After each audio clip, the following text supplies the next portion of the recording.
আবারও উত্তেজনা দেখা যাচ্ছে। ইসরায়েল ব্যাপকভাবেই ক্ষতিগ্রস্ত হয়েছে ইরানের মাধ্যমে।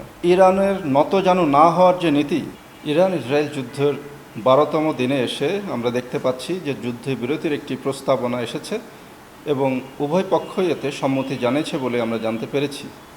যদিও ইতিমধ্যেই অনেক ঘটনা ঘটে গেছে, আমরা যদি সেই ঘটনার দিকে লক্ষ্যপাত করি এবং আমরা যদি পেছনের ঘটনার প্রভাবগুলো দেখতে যাই, তাহলে কিছু জিনিস আমাদেরকে আবারও স্মরণ করতে হচ্ছে।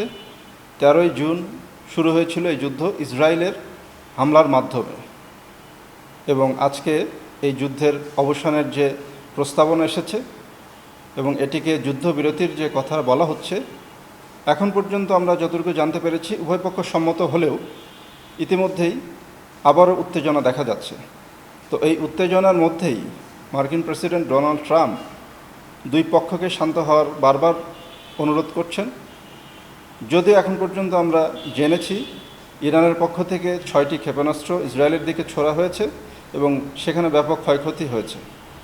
আবার ইসরায়েলও ইরানের দিকে যুদ্ধবিরতি ভেঙে ক্ষেপণাস্ত্রসহ এয়ার স্ট্রাইক চালিয়েছে। পেছনের দিকের যদি গল্প আমরা আরেকটু স্মরণ করি, তাহলে এই যুদ্ধের যে সূত্রপাত হয়েছিল সেই যুদ্ধটি আজকে 12তম দিনে এসে ব্যাপক ক্ষয়ক্ষতির মধ্যে পড়েছে। ইতিমধ্যে আমরা সরকারিভাবে জেনেছি যে ইরানের 610 জন মানুষ ইতিমধ্যে নিহত হয়েছেন এবং 5000-এর অধিক মানুষ আহত অবস্থায় আছেন। অন্যদিকে ইসরায়েলেও ব্যাপকভাবে ক্ষতিগ্রস্ত হয়েছে এবং অনেক মানুষের জানমালের ক্ষতি হয়েছে। যদিও এখন পর্যন্ত আমরা ইসরায়েলের পক্ষ থেকে যে ছবিগুলো পাচ্ছি সেটি সম্পূর্ণরূপেই আসছে না, কারণ ইতিমধ্যেই সেখানে সেন্সর দেওয়া আছে। সেন্সরটি হচ্ছে যে তাদের রাষ্ট্র থেকে বলা হচ্ছে যে গণমাধ্যমগুলোকে সেন্সরের মাধ্যমে যে সম্পূর্ণ এবং সঠিক তথ্যটা যেন বহির্বিশ্বে না যায়। এর কারণ হচ্ছে যে ইসরায়েলের অনেক স্থাপনা, যেগুলো সামরিক স্থাপনা, সেখানেও অনেক হামলা হয়েছে। সেই হামলাগুলো তারা চাচ্ছে না যে এগুলো গণমাধ্যমের মধ্যে দিয়ে মানুষ জানুক। এবং ইসরায়েলের যে ছবিগুলো বা যে ভিডিও ক্লিপগুলো আমরা দেখছি, এটি সম্ভবত এরকম বিশ্লেষকরা বলছেন যে 10% ক্ষয়ক্ষতিও তারা দেখাচ্ছে না। তার মানে আমরা ধারণা করতে পারি যে ইসরায়েল ব্যাপকভাবেই ক্ষতিগ্রস্ত হয়েছে ইরানের মাধ্যমে। ইরান এবং ইসরায়েলের এই যুদ্ধ এমন একটি পর্যায়ে পৌঁছে গিয়েছিল যেখানে সারা বিশ্ব খুব অস্বস্তিতে পড়ে গিয়েছিল এবং পারমাণবিক যুদ্ধের একটি হুমকি তারা দেখছিল। ইতিমধ্যে মার্কিন প্রেসিডেন্ট ডোনাল্ড ট্রাম্প কোনো ঘোষণা ছাড়াই, মার্কিন কংগ্রেসের অনুমোদন ছাড়াই এককভাবে যেভাবে হামলা করেছিল ইরানের 3টি পারমাণবিক স্থাপনায়, সেটি অবশ্যই একটি নিন্দনীয় ব্যাপার হয়ে গেছে বিশ্ববাসীর কাছে। এবং বিশ্বের বিভিন্ন পর্যায়ের নেতৃবৃন্দ এবং বিভিন্ন দেশের রাষ্ট্রনায়করা এই হামলার তীব্র নিন্দা জানিয়েছিলেন। এবং এর ফলে মার্কিন প্রেসিডেন্ট ডোনাল্ড ট্রাম্প কিন্তু ইতিমধ্যেই খুব চাপে পড়ে তার জনগণের মাধ্যমে, তার মানে হচ্ছে যে যুক্তরাষ্ট্রের সাধারণ মানুষ রাস্তায় নেমে এসেছিল যে এই হামলা ট্রাম্প নিজের ইচ্ছায় কেন করেছেন।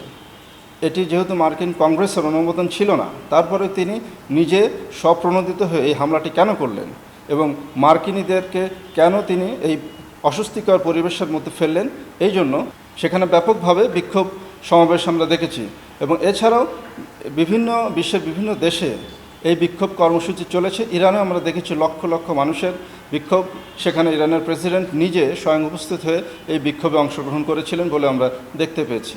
আজকে এই যুদ্ধবিরতির অবস্থাটির জন্য আমরা অনেকেই মনে করছি বা বিশ্লেষকরাও মনে করছেন যে ইরানের নতজানু না হওয়ার যে নীতি তারা দেখিয়েছে, তারা ভয় না পাওয়ার যে নীতি দেখিয়েছে, যুক্তরাষ্ট্রের হুমকি সত্ত্বেও তারা যেভাবে মাথা উঁচু করে একের পর এক মিসাইল হামলা চালিয়ে গিয়েছে ইসরায়েলের উপরে, যার ফলেই ইসরায়েল এবং যুক্তরাষ্ট্র মিলিত হয়েই এই যুদ্ধবিরতির প্রস্তাবনা পাঠিয়েছিল ইরানকে।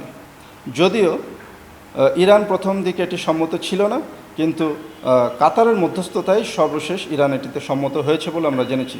আমরা ইতিমধ্যে দেখেছি গতকালকে যে ঘটনাটি ঘটেছে, যে ইরান ঘোষণা দিয়েছিল যুক্তরাষ্ট্রের বিভিন্ন সামরিক ঘাঁটি যেগুলো আছে মধ্যপ্রাচ্যে সেগুলোতে আঘাত হানতে পারে, এবং 24 ঘন্টা যেতে না যেতেই ইরান কিন্তু তাদের সেই কথা রেখেছে।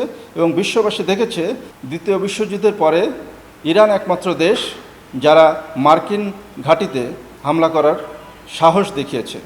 এতে করে মুসলিম বিশ্ব যেখানে শিয়া এবং সুন্নিদের মধ্যে একটি মতভেদ বা মত পার্থক্য ছিল, সেটি অনেকটাই ঘুচে গেছে বলেও বিশ্লেষকরা মনে করছেন। এর কারণ হচ্ছে যে ইরান যে সাহস দেখিয়েছে, মুসলিম বিশ্বের সব মানুষ এখন এক কাতারে এসে ইরানকে সমর্থন করছে এবং ইরানের এই সাহসিকতাকেও তারা বাহবা জানাচ্ছে। এই হামলার পরে মার্কিন প্রেসিডেন্ট ডোনাল্ড ট্রাম্প আরও চাপে পড়ে যান এবং তিনি তৎক্ষণাৎ যুদ্ধবিরতির জন্য বেনিয়ামিন নেতানিয়াহুর সাথে যোগাযোগ করেন এবং তারা সম্মত হন যে এই যুদ্ধবিরতি না হলে সামনের দিকে এই যুদ্ধ আরও ব্যাপক আকৃতি ধারণ করবে এবং মধ্যপ্রাচ্য আরও খারাপ পরিস্থিতির মধ্যে পড়ে যাবে, যেখানে বিভিন্ন স্থাপনা আছে এবং মার্কিন সামরিক ঘাঁটিও আছে। সেগুলোতে যদি আঘাত আসতে থাকে তাহলে মার্কিন যে সাম্রাজ্যবাদ সেটির দিকে একটু হুমকি হয়ে যায়। এই জন্য এই যুদ্ধবিরতির প্রস্তাবনা তারা পাঠিয়েছিল ইরানকে এবং কাতারের মধ্যস্থতায় সর্বশেষ আমরা দেখলাম যে যুদ্ধবিরতিতে ইরানও রাজি হয়েছে। কিন্তু ইতিমধ্যেই আরেকটি মজার ঘটনা আমরা দেখতে পেলাম যে আল জাজিরার একজন সাংবাদিক, মার্কিন সাংবাদিক, তিনি ডোনাল্ড ট্রাম্পকে যখন ইরান এবং ইসরায়েলের যুদ্ধবিরতি নিয়ে প্রশ্ন করেন, তিনি খুব বিরক্ত হয়েছেন এবং ইরান এবং ইসরায়েলের পক্ষকেই তিনি ভৎসনা করেছেন এবং ডোনাল্ড ট্রাম্প চেয়েছিলেন যে যুদ্ধবিরতি, তিনি বলছেন যে তারা দুই পক্ষই এই যুদ্ধবিরতিরকে লঙ্ঘন করেছে, যুদ্ধবিরতির এই প্রস্তাবনা লঙ্ঘন করেছে, কারণ ইরানও ইতিমধ্যে ইসরায়েলকে আবারও আঘাত করেছে, ইসরায়েলও আবার পাল্টা আঘাত করেছে ইরানকে। সুতরাং এই যুদ্ধবিরতি কতক্ষণ পর্যন্ত স্থায়ী থাকে, কতক্ষণ পর্যন্ত বলবৎ থাকে, এ নিয়ে যথেষ্ট সন্দিহান বিশ্লেষকরাও। এখানে আমরা দুটি ঘটনার প্রবাহ দেখতে পাচ্ছি।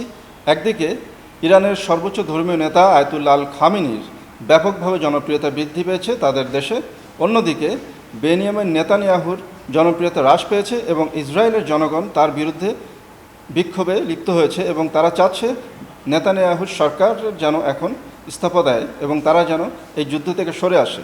পরিশেষে আমরা সকলেই মানুষ, আমাদের মনুষ্যত্ব আছে, আমরা চাই এই মনুষ্যত্ব যেন সবার ক্ষেত্রে বজায় থাকে।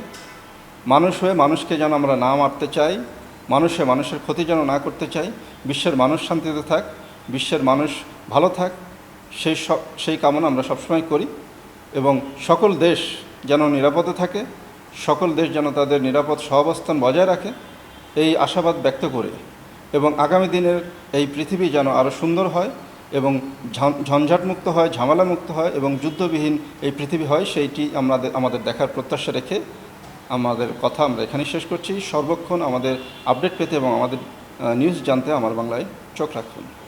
ধন্যবাদ সবাইকে।